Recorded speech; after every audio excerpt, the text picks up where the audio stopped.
If you want to save some time, then you can use the voice type feature to type in speaker notes. So for that, I'm going to, let's say for example, add in speaker notes for this particular slide.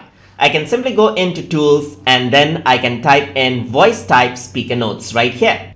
And then what happens is that you get this little microphone icon that you can click to speak, as you can see. So I'm just going to click on this and then speak out the words that I want to be typed out. So I want to say to the audience, welcome to the lab safety presentation by TutorTube.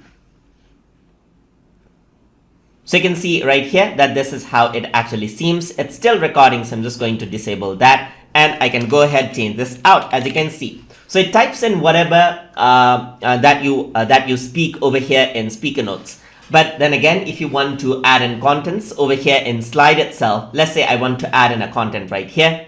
I can just go ahead and then use this speaker. Hello there. And now we're going to talk about lab safety report. So now you can see that it's not perfect, so you can just edit this out, but it really does save our time because you don't need to type everything. So you can just copy and paste this out, as you can see right here, paste without formatting, and there you go. So you can go around and then speak out and then simply copy and paste this out onto your slide as well. And that is how you can voice type inside of Google Slides. So hope you guys learned something as always. And as always, please like, comment, share, and subscribe.